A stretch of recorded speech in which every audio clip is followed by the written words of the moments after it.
dans le prochain épisode de Demain nous appartient. Tandis que Noah est placé en garde à vue, Timothée a besoin de réponses. Sophie marque quant à elle son territoire. Attention, les paragraphes qui suivent contiennent des spoilers sur l'épisode de Demain nous appartient diffusé demain soir sur TF1.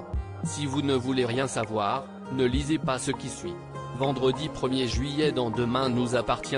Noah est placé en garde à vue à la suite de son malaise, Audrey a été transportée à l'hôpital. Le lendemain matin, le docteur Delcourt l'informe qu'ils ont procédé à un lavage d'estomac car il est fort probable qu'elle ait fait une intoxication alimentaire après avoir mangé des huîtres. En parallèle, des analyses sont en cours pour en savoir davantage.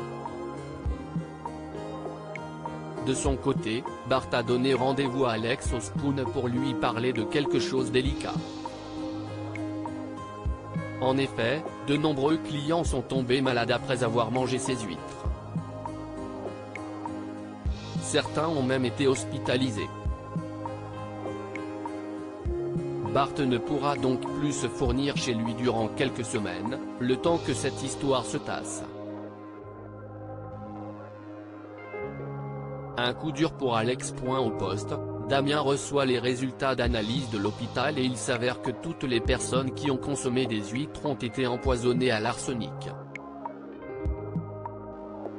Heureusement, la dose était trop faible pour les tuer. Comme l'eau du plus petit bassin des Delcourt a probablement été contaminée avant hier, le commandant Constant pense immédiatement que Justin est responsable. Dans la mesure où il n'était pas invité à l'inauguration, Martin envisage qu'il ait eu recours à un complice pour parvenir à ses fins. Non loin de là, Alex et Judith accusent le coup. Depuis ce matin, tous leurs clients annulent leurs commandes. De son côté, Chloé tente bien de leur remonter le moral mais sans succès. Pour sa part, Georges questionne Justin. S'il reconnaît avoir piqué la caisse des Delcourt, le jeune homme jure cependant qu'il n'a rien à voir avec cet empoisonnement collectif. Il maintient également avoir vu une mystérieuse personne à quelques pas du mât. Seulement, la police a interrogé les habitants du coin et personne dans le voisinage n'a vu un individu suspect rôder. Pendant ce temps, Jordan et Judith font le ménage avec complicité, ce qui ne plaît pas du tout à Noah qui peine à masquer sa jalousie. Rapidement, le ton monte entre les deux jeunes hommes. Lorsque Jordan lance qu'il est pathétique de s'accrocher à Judith, Noah le frappe violemment au visage. Après être intervenu pour les séparer, Judith, qui ne peut pas laisser passer ça, décide de virer Noah. Plus tard, Jordan raconte à Jaya ce qu'il s'est passé. Un brin jalouse, elle aimerait que son petit copain se libère un peu de son travail pour passer plus de temps avec elle. Le fils Roussel assure alors que les choses finiront par s'arranger. En fin de journée, Roxane a fini d'analyser le téléphone de Justin et a retrouvé un ancien message envoyé par Noah dans lequel on peut lire « Tu avais raison, je ne peux plus les saquer ces connards de Delcourt ».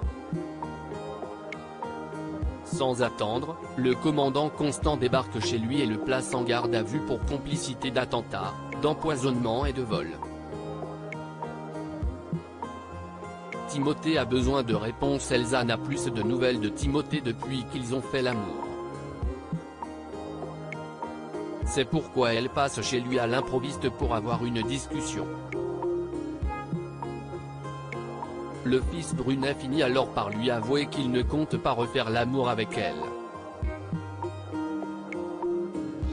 Après avoir fait des recherches, Timothée pense en effet être asexuel. Tandis qu'il se dit certain qu'ils pourront continuer de vivre leur histoire d'amour sans acte physique, Elsa n'est pas certaine de vouloir faire sa vie avec un garçon qui ne veut plus coucher avec elle. Elle a donc besoin de réfléchir. Paniqué à l'idée que sa petite amie le quitte, Timothée se confie à son père qui l'enjoint à ne pas tirer des conclusions hâtives sur sa sexualité.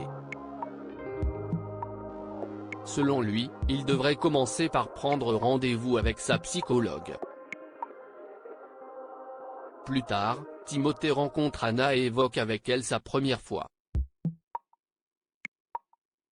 Pour elle, il n'est pas asexuel puisqu'il éprouve du désir pour Elsa et elle lui conseille plutôt d'apprendre à lâcher prise.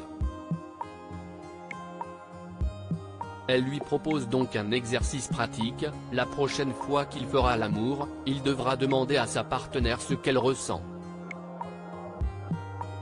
De cette façon, il pourra comprendre ses réactions et lâcher prise.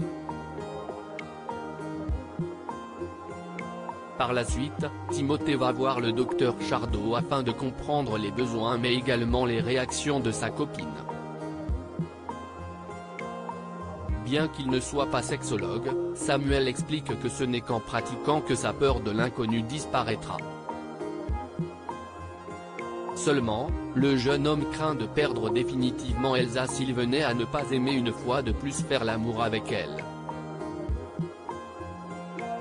Pour y remédier, il se met en tête de pratiquer avec une autre femme afin d'éviter de la blesser à nouveau.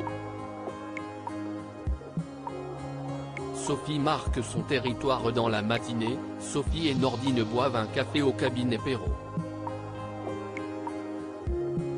Ce dernier saisit cette opportunité pour l'inviter à dîner mais elle décline en prétextant avoir beaucoup de travail. Tandis qu'ils discutent, le policier reçoit de nombreux messages de Manon.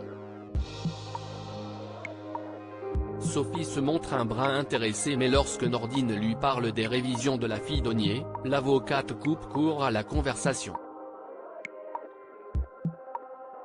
Par la suite, Manon et Nordine se retrouvent au Spoon pour réviser lorsque Sophie les rejoint.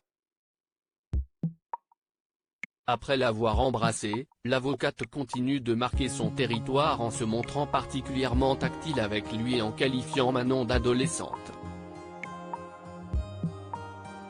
Mal à l'aise, la fille Donier finit par prendre la poudre d'escampette.